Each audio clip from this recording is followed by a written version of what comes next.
I need the beach, bro. Do miss the beach. Where's?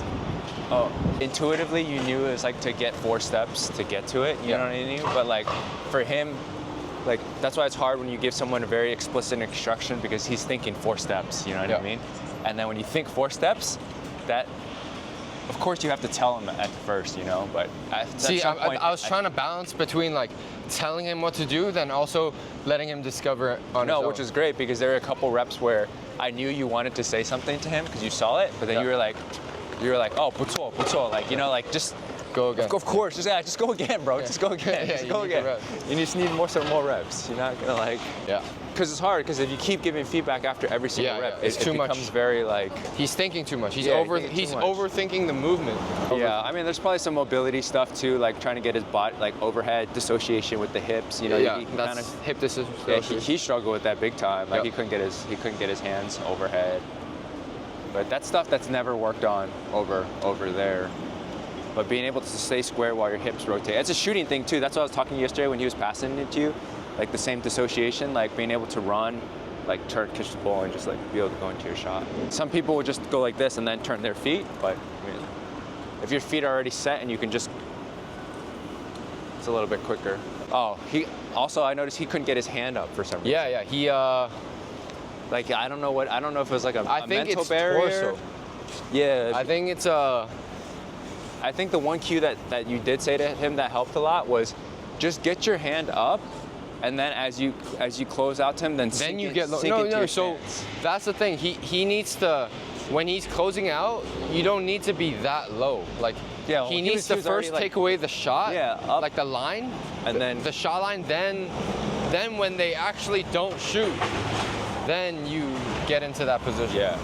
So but he was always closing out with his hands down. Like a good shooter's just gonna fucking shoot it. So the other thing I was thinking about too is just like with the closeout stuff, I agree that the hand needs to be up, but I just wonder, like speed-wise, like it's usually no. So if they're not shooting, like you can keep your hand down because some non-shooters. Like if you're running at them, they're just not gonna shoot. Yeah. Right. But if it's like a JJ Redick, like like.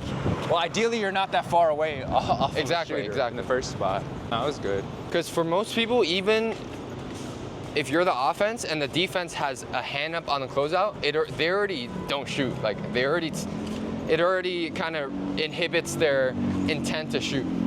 Because I mean, I would just study Drew Holiday. Like when he's closing out, he would always have a hand semi up, and then even sometimes he would like do a double contest. So once he gets there and they really shoot, or they change their shot pocket, like if you closed out here, and then if the offense goes like, and it shoots on the right side or like shoots from the left, then he'll contest with the other hand, like a double contest. Yeah. So like one thing like really good offensive players do is like, you know, that drill we were doing where like I had Christian hand up, it should come down, and then you shoot it. Like I think really good defenders know that. Good offensive players, they're waiting for the hand to come down. Like you know when you do a move on a defensive player, they'll always like back up. Then they drop hand, and that's when you want to shoot. So really, I've seen really good defenders. They'll bait it. They'll put it down like here, and then like purposely like just randomly throw it out there to disrupt any type of time. That's what Jeremy does. He's like here, double stab. Like he makes you think he's pulling it down, and then bring it down and then just bring it back up. Bring it right back up. So it's like, it's like here, and then go back up. 这是在纽约的一个中餐，是美国人开的。 Yeah, and also like the going quick, but then stopping like when to start decelerating. I think the reason why he was falling forward was because it was only on the last. Yeah, he was waiting on the last step, and then when you try to go for the 双脚垫步, he would fall. Of course, he would just timber, right? He'd just fall. That's actually something I'll do as well on a closeout. Is if they don't shoot, I'll like close out and then do a split stance again. Yeah, because I've seen myself do that. Reestablish your base. Yeah, I've seen myself. That's why it's actually good for him to like us to film and then show him after, but. I mean, he didn't want to film, so. But also just the fact that every time he would stop, he would always take one another. Like you'd be like, good, and then you see him and he'd be like, he's actually not all out. I was just waiting for it. It's like, those times you were shooting those early floaters when you were going to the left, did you feel like they were going to block you when you were going to go all the way to the basket?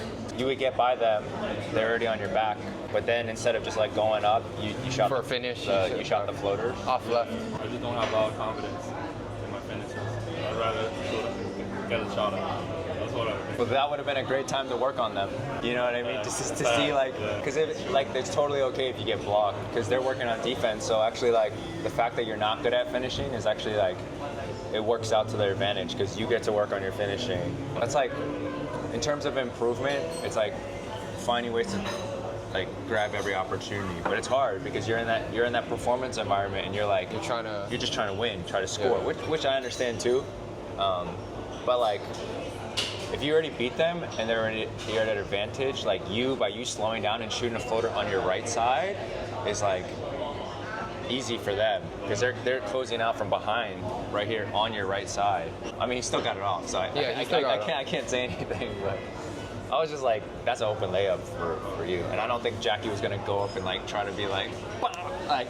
Nah, he wasn't even about to. He wasn't gonna pin it because his footwork's not even there to contest. Also, if you beat him because you beat him to the left, right? You were going left. It's like if they're coming out from here, like if you're afraid, like one thing you can start thinking about doing is just like their momentum is closing out on you, right? They're behind. So if you just stop for like half a second and go backwards, they're gonna collide into you. Does that make sense? And then when they collide into you, like they have to stop because they don't want to foul you, and that bump propels you forward. Or if you're already in front of me, you could just cut into my lane and then still finish with your right hand. It would like with your right, the inside hand, because it's harder to block. Just try both of them, see what works. But pulling up for a floater right there is like, that's if there was help D, then yeah. But if it's like it was just naked, it's weird. Well, I mean, you were also dying, so it's not like, you know, decision making probably wasn't like. But like what you were good at is like, you know, for that kind of drill, if you were to train on your own, like just being like 0-second reads, like it should be like the second, because you were hitting shots, right? I would just keep hitting the shots till they close out. You know what I mean? But then you would hit shots, and then you were tired, so then you would go into a triple threat. And once you go into a triple threat, they're both longer than you. They're both more athletic than you. It's like, so either what's the advantage is that their momentum's coming forward. So you got to stampede and just attack one foot. And if they stop you, they stop you. It's okay. But at least you're getting like, you know, if we think about, in offense, we're getting also like feet in the paint. You're trying to get in the paint to distribute the ball. You want to attack closeouts. You never want to kill a closeout. But again, today is probably not like. It'd be like if you're going 9 offensive reps, you're not going to But like attack. I didn't want to go on offense because I wanted to see what Jackie's doing. Because if I'm on offense and he's guarding, like I can't really see it from the third. You could do a few reps, just so you could feel it. Of me on O and him on D? Feel his defense. Feel his defense. Because there's this difference between seeing it and then feeling like, like was there space? Like, oh, when I did a move, did he react? Oh, actually, he was able to get there, or whatever. Most of his closeouts were short. Yeah. He only had where he tipped. Even one shot of yours? No. I think I did. Yeah, no, I don't think he. Yeah. So his closeouts were short. One thing I liked you did one time was when you closed out to him, instead of I think you closed out high, and then you immediately dropped your hand into his shot pocket. Do you remember that? It was top of the key. You're going like this. And then your hand dug right. I'm working on my hands. Like, dug right into his thing, and he was like fumbling the ball because you actually got your hand on the ball. So like right before I came to the States, maybe for 2 or 3 sessions, all I was working on was like hand placement, when to strip, because in Hong Kong League they call like dumb stuff, and so I've been taught to just like play like that every time. But then in FIBA, like I didn't get called for maybe 1 on-ball foul. Like I would be playing like this, not a single foul called. And the NBA might be different, but then basically depending on the referee, 防守尺度, then I can scale up like how much I use my hands. I mean the footwork is kind of pulling like a little, but especially it's like when he retreat dribbles, the inside hand swiping, and then so Drew will do this. He'll inside hand swipe, and then when they shoot again, he'll outside hand swipe down. But he's like so sharp with it, like he knows exactly where the ball is. So right now for me, I often miss the ball, like or the ball's already there, but I'm not like going down hard enough to snatch it out of the hands or like. And that's okay, but you got to think defense is just making them taking away the space and then making them uncomfortable. Yeah. It was kind of like where was LeBron talking about this? LeBron was talking. Redick? Yeah, he was talking about like how on a fast break, all he needs is the guy in front, the defensive guy, just to make one change for him, and then he could do the rest. And then, you know, like you were saying, it's like even though you might not swipe it away, if you can just delay it or a little bit, instead of making them being able to shoot through there, they have to shoot like 1%. change it. Yeah, that's a big deal because Steph is probably going to get off his shot no matter what. But if you can make him take a 38% shot or 37% shot. So when I was at J-Law, he mentioned something about closeout defense, especially on the side. So say like today we're closing out from the front angle. Yeah. It's if you're closing out almost like from behind him, or like say like this is the 3-point line, you're shooting, I'm closing out like on your side. Yeah. He talked about how like jumping behind him and then over the top, having the hand in the peripherals. That was new to me, and it kind of helped because like if I'm shooting here like this, just coming from here, because then they'll like kind of like because it's coming into my peripherals, like right here. Exactly. Yeah. How would you close out? So I started working on it. How did you close out before on that? Always in front. No, but I'm saying from the side. You never had to close out from the side. Not close out. Contest. Yeah. If he's shooting for sure, I would like I'm saying you always never, jump in front. But I'm saying like you've never contested like someone's gotten past you like this. Yeah. And they're shooting like this. What do you do? How would you contest? I would still try to jump in front. Oh, okay. You know what I mean? Instead of like just jumping behind you. No. He would like jump behind and then the hands here. Yeah. Like over the top. Over the top. So I have to go like. Or like just a little bit. Yeah, a little. From three? From three, if they do that, that's a miss. And then even like if they're righty or lefty. So say. Lefty would be easier to mess up. Yeah. If they're curling right and they're lefty, and I jump behind them, like they're changing their shot for sure. Yeah. Because it's closer to you. And so even on a side closeout, if they're a lefty, I'll try to close out with my right foot up and right hand. Like I'll even I'll angle my closeout. So it's like you try to be like this. If this is the lefty, instead of just closing out here, I'll close out like that. Like previously, right? Yeah. Now I just close out like that. Yeah. Like at a slight angle. Interesting. Because if they shoot, no, it makes sense. Yeah. I mean, he's a lefty, so you should do it on him. J-Law. What did you think of that guy's defense? What, I don't know his name. CE7. Oh, Seth? Yeah, Seth. It's different than mine. He. Is it effective? I've talked to Chen Chang about it. It's good at controlling someone or like staying in front, but he doesn't give any like aggressive pressure. Like he won't like do any contact slides. He doesn't even know what that is. He has the pickpocket steal, so if you like do a wide crossover hang, he'll know when to swipe. But then if you attack at a good angle, he'll always open up and just like chop his feet. And then he doesn't work on, or we didn't work on any closeout defense. I don't think he really works on closeout defense. So all his reps are from a jab. It's just like following, and then all his reps were from a jab. Like the defense is right in front already. Because on his closeout drills, we did the hill stuff, right? And then it would be on an angled hill, 3 cones. So he'll close out, he'll do like chop his feet, and then crossover step, chop his feet, crossover step. And then when I was doing it, I kept doing 1-2, 1-2, 1-2, 1-2, 1-2. He's like, wait, what are you doing? He's like, you gotta open up your hips this way. And then say I close out right, left, and I have to go left, I'll do a 2-foot readjustment, and then like what I did today. And he's like, wait, no, don't do that. And then he would like open up his hip and then do the choppy feet. So it's a different style. Yeah, I guess if it works, I mean, it seems like he can play defense. But Chen Chang mentioned that his pick and roll defense, he'll never get skinny and fight through a screen. He'll always get screen and kind of go over, like go behind. Yeah. Whereas when I try to guard pick and roll, say this is a screen, you push into him and try to come over. I first don't let him reject. Yeah. And then when he's gonna use it, I try to get skinny and fight through. what Drew does, exactly what Drew does. And then he does that gallop. That's like the gallop step. He'll do the gallop step when he's trying to get skinny into screens. Yeah, I don't know about the chopping. I've never really found the chopping to work. Like chopping closeout, like chop. But people teach it worldwide. That's still what they teach. Maybe like they teach it, but that's not what you know who didn't do it. That doesn't mean it's what happens. I know. In the game. Minnesota, their whole team was doing 1-2 stops. So I think someone in the Minnesota knows.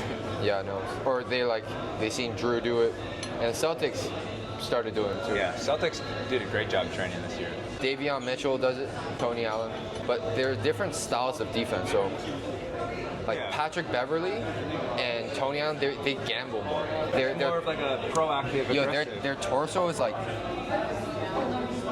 They're like that. Whereas like Drew or like Kawhi, their chest is up. I mean, anthropometrics is going to play a big role in that, right? So like Kawhi, even though his chest is up, I mean, I'll find this clip. Jeremy was on the Rockets and Jeremy tried to rip through on a triple threat.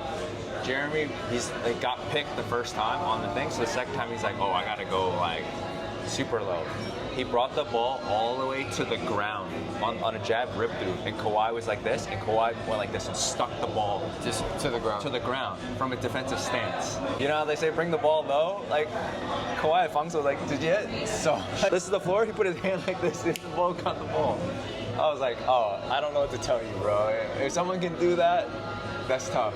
Did someone, was that 2 seasons ago where someone tried to dunk on him and the ball like in his wrist, like tried to dunk on him and at the rim, and he was able to like catch it like this and then like block it. You know what I'm talking about? Yeah. I remember that. That was like a crazy, the ball was like in the rim in his hand and it's like this and he blocked it. I gotta find that clip.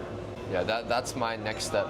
No, but what I was saying is like whether you play like a very proactive defensive style or not. Me? No, I'm saying like you were saying different styles. Oh yeah. Like you can have like a very proactive, like no, it's more like aggressive style. Go for steals. Yeah, so like Patrick Beverly, it's an attacking type so of defense. his torso angle, it's good for like the pickpocket steals, but then he'll get beat. Yeah. He'll get beat and then he's like completely out of position. Whereas like my style right now is he pretty much is never in front of me. Like I'm either in front of him or he's on my side. I'm on his side. You're also not aggressively maybe going to the steal, but you're almost like letting the steal come to you. I am. So even like the one where like they beat your top foot and you sliding, like you're beating them to the spot and you know the ball is going to be there, and then that's why your outside hand's able to swipe out it. So it's one of those things that, I mean, you slowly get more reps and you kind of feel it when it's coming. Yeah.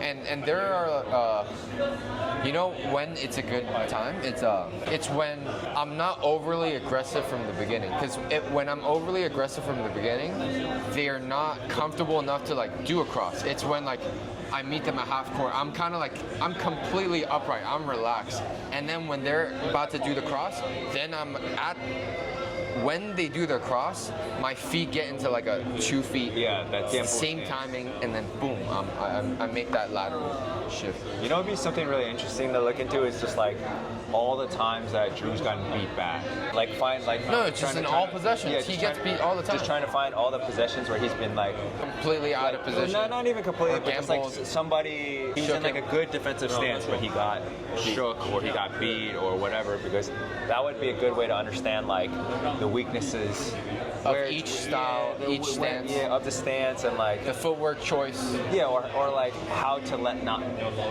let that happen to you, or like understanding what type of offensive games this type of style or stance might struggle against, or is there some similarities with the players that are beaten? Yeah, are they all small? Okay, so on that note, I've talked to Chen Chong about this. If I've given pressure full court and they get to the 3-point line and a screen's coming, 98% of players don't have the ability to then shoot it off the dribble 3. Like they've already spent their energy expenditure. Yeah. Where like when they get to the 3, there's no intent to shoot anymore. So I'll pressure, and then once it gets to the screen, I quickly go under. instead of going around and then everyone's in rotation. Yeah, that double sucks for them because now they're like, oh, I should shoot it because it's going under, but then they're like, oh, but I'm tired. Then they start second guessing because when I play imports and I guard like that, even if they were a shooter or like catch and shoot, they're not shooting anymore. Only Steph Curry on Kobe Bryant would shoot it on that that preseason game where Kobe's guarding him like full court, and then he starts shooting. Especially if they're a guard though, because Kobe's not gonna dribble it up. He's gotta save his energy, catch it at a high post. Yeah. But say if it was like Steph, so that's why Draymond is so good for them. Steph doesn't have to bring it up. If someone's pressuring Steph, he's not gonna bring it up. He just jogs down. I didn't know where low main is where it's at. Low main is where it's at. 1% better. 进步，永远进步。赵继伟是唯一一个我防的时候有这技能，可是他后来有些球也没出手。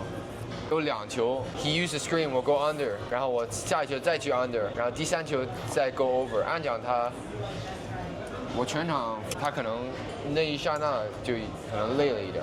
But you know like another thing about that D, say. No, you missed it.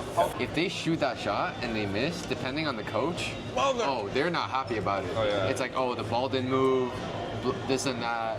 And you just shot a dribble off the dribble 3.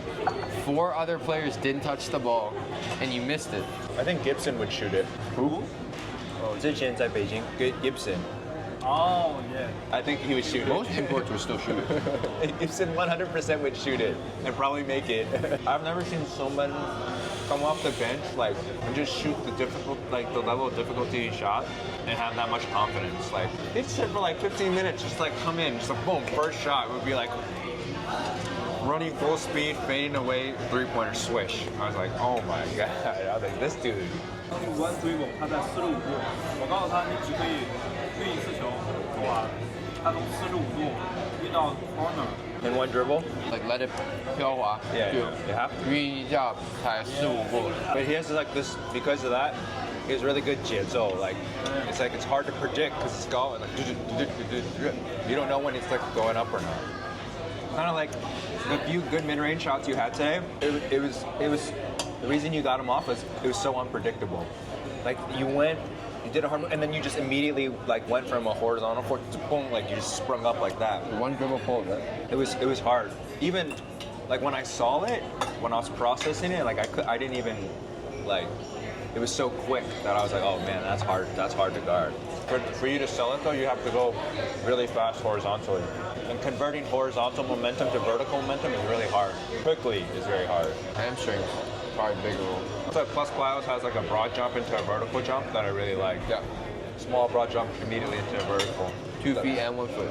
So what do you feel like you need to work on the most offensively besides your shot? I think that's it, the shot. Because soft touch floaters will be something good to keep building, but that's not going to be what's getting me on the floor. Getting me on the floor is full court defense I'm hitting shots. and 45% 3-point shooting, 50% 3-point shooting. If I can do that, I think I'll get minutes, in G League and whatever. And I might be my role will probably be offense, obviously more off ball, but then being the secondary guard on the floor, like guard 1 through 3. If I can get strong enough, and my feet are gonna be quicker than the 3. Guard 1 through 3. Even long term, if I can guard a long 4, I rarely see you finish unless it's a dunk. Usually it's a dunk. Yeah, those usually don't make the cut on the reels. My left hand touch is better than my right. I think I've seen that because you also dunk with your left hand too, right? Yeah, no, but you see, telling you, I think the soft touch.